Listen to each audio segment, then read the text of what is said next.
In this video, we're going to talk about why so many people are leaving Florida and moving to Chattanooga, Tennessee. At least once a month, I'm getting reached out to by somebody that currently lives in Florida looking to move to Chattanooga. So we're going to cover the three main factors that are pushing people out of Florida. Then we'll jump into the three main things that are pulling people from Florida to Chattanooga specifically. And finally, we'll talk about who Chattanooga is right for and hopefully help you make an informed decision.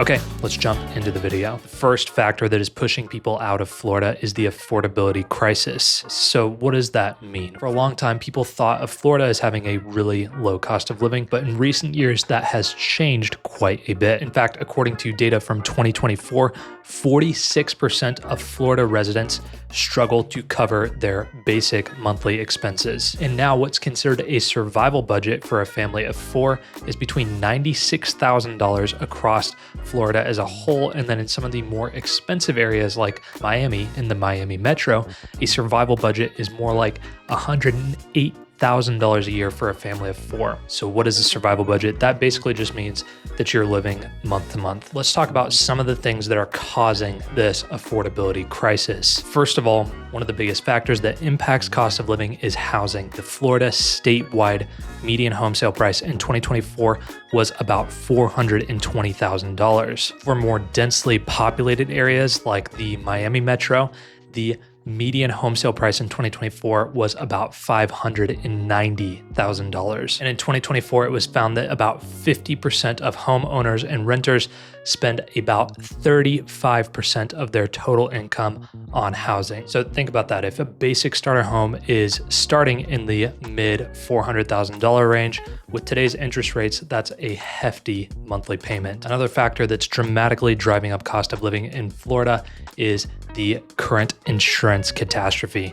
So over the past 5 years, insurance premiums have gone up by nearly 400% in Florida. On average, people are spending about $6,000 a year on homeowners insurance, which is ridiculous, but this is due to the unpredictable weather. What's crazy is that this is over 3 times the US national average for homeowners insurance. Over the past 5 years, 12 major insurers have either failed or left the Florida market as a whole by not renewing with their existing clients. It's not just homeowners insurance that is ridiculously expensive, it's also auto insurance. In Florida, you have the third highest state average auto insurance in the United States. So one of the big things that made Florida really appealing for a lot of people is that there is no state income tax in Florida, but your insurance could be killing you. If you're paying $4,000, maybe $5,000 a year more in insurance and you make $100,000 a year, then the money that you save by living in Florida and not paying state income tax just goes straight into your insurance costs. So those savings that you get in income tax don't necessarily show up in other places in your life. The second broad category of reasons that people are leaving Florida is that it is an environmental pressure cooker. So what do I mean by that? First of all, you have severe weather, and I'm not just talking about hot and humid summers and the climate. You have hurricanes sweeping through every year. I'm sure that if you're like me, in about August, September, October, you start to notice all of these news stories coming up about hurricanes sweeping through Florida and flooding everything out. In fact, this last year, I remember it was Tampa that got completely flooded. I remember seeing this video of this guy, I think his name was like Captain Jack or something. He had a little 23-foot sailboat, and his plan was not to follow the evacuation order, but to live on his boat instead during the hurricane.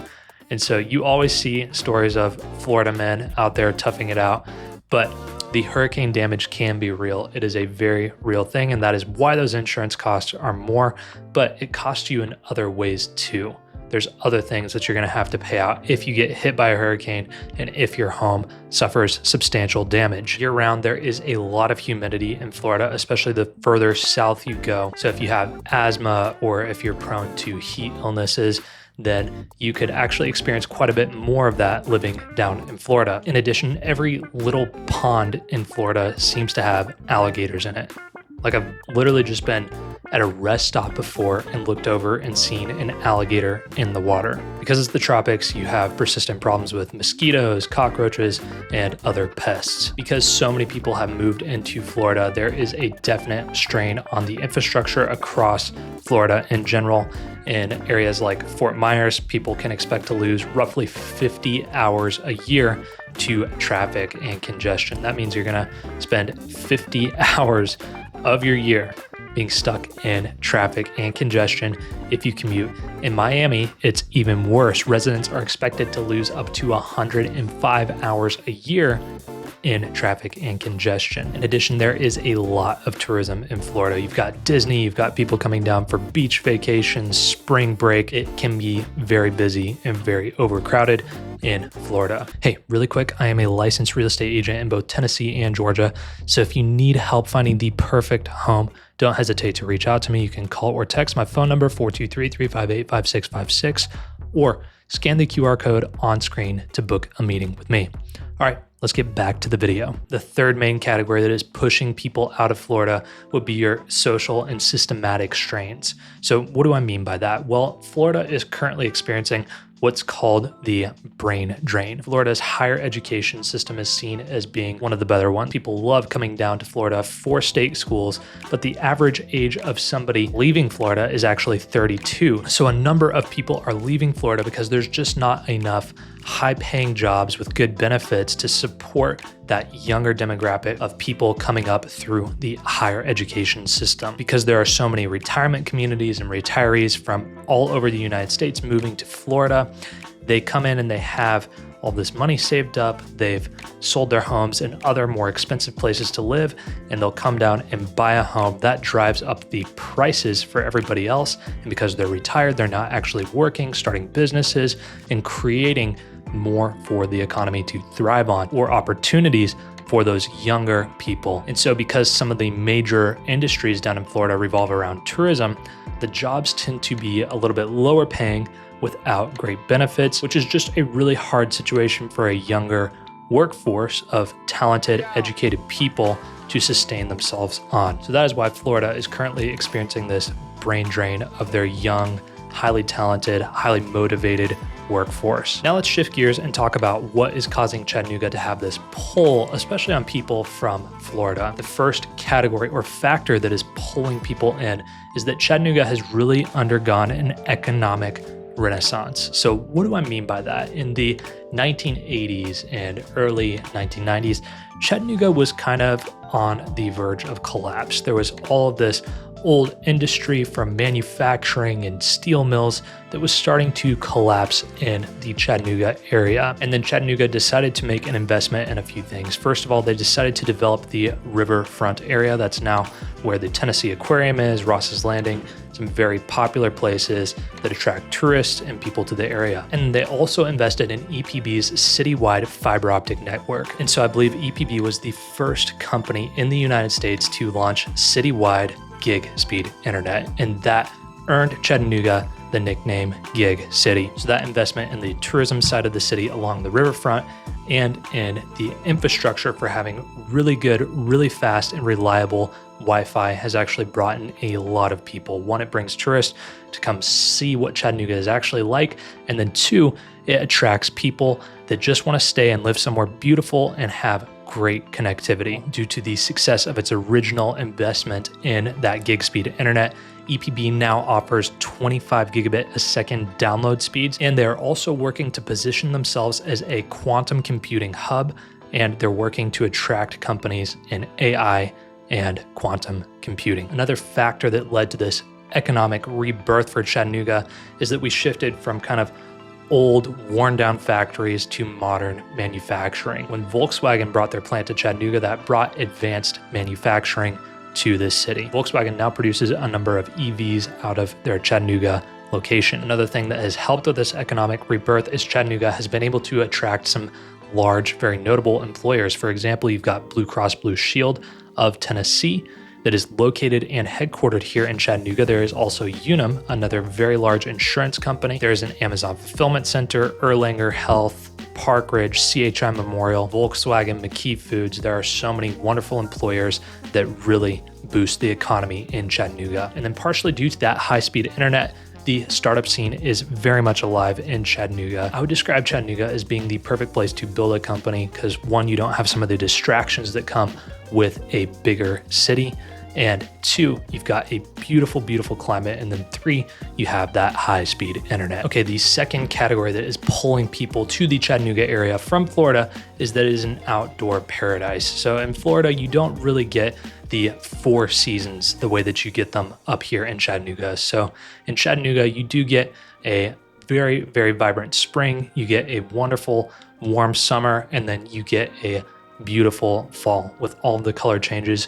Our winters are pretty mild here, so you're not going to experience a lot of snow, but we're in a great position to get up to other locations where you can experience and play in the snow. While researching this video, I actually learned something that I did not know, but Chattanooga has more bouldering and rock climbing within 25 miles of the city than Boulder, Colorado. That's an impressive stat. So Chattanooga has really become a mecca for rock climbing and bouldering in the southeast. There's also an emerging mountain biking scene here. People love to trail run and hike, and water sports is a huge thing. Whether you're boating, jet skiing, kayaking, paddleboarding, swimming, training for a triathlon, or getting into whitewater, Chattanooga has it all. When it comes to outdoors, there are a couple more points I want to make. Chattanooga has worked very hard to integrate the city with the outdoors. So there's a 16-mile very, very well-maintained greenway that runs right along the Tennessee River. So if you like scenic runs or walks or bike rides, this is a perfect place to do that. And then another point is that Outside Magazine has named Chattanooga the best town ever twice. Another factor that is pulling people from Florida to Chattanooga is that we have this balanced urban culture with that outdoor access that I was talking about earlier. When it comes to the arts, we do have a growing arts scene. There is the Bluff View Arts District, which is kind of at the center of arts and culture in Chattanooga. There is also the Hunter Museum of American Art. Beautiful, beautiful place. You've got the Tivoli Theater for performing arts, and there are all kinds of artists that will come through town and play amazing, amazing songs and venues here in Chattanooga. There are also some very popular music festivals that come through town. And as I mentioned earlier, we do have 4 seasons. I'm not going to spend too much time diving into the numbers here, but the fourth factor that is pulling people out of Florida and into Chattanooga is our overall cost of living is significantly less. So in 2024, the median home sale price was about $307,000 across the greater Chattanooga area. You do not have state income tax in Tennessee, so we're comparable to Florida in that regard.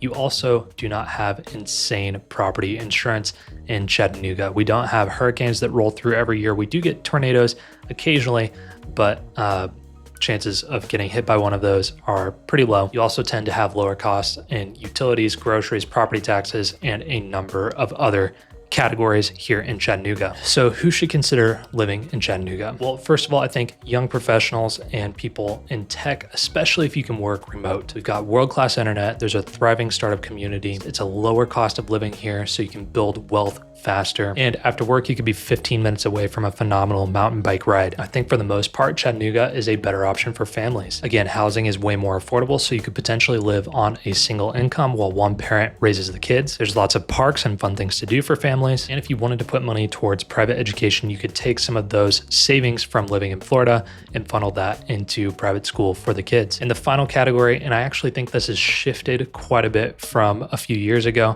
but I think that retirees or pre-retirees should consider moving to the Chattanooga area. For a long time, Florida would have definitely won out for this, but with insurance costs climbing so much over the past 5 years, I really do think it makes sense to save a little bit of money and move to Chattanooga. That way you can stretch your retirement a little bit further, do some more fun things, and guess what? You could always go visit Florida if you really wanted to during the colder months here in Tennessee. Well, you guys, that is going to be it for this video. Thank you so much for watching. If you enjoyed it or learned anything, I make a lot of content on living in Chattanooga, and YouTube thinks you might like these 2 videos here. So go ahead and check those out. Thanks again for watching, and I'll see you in the next one.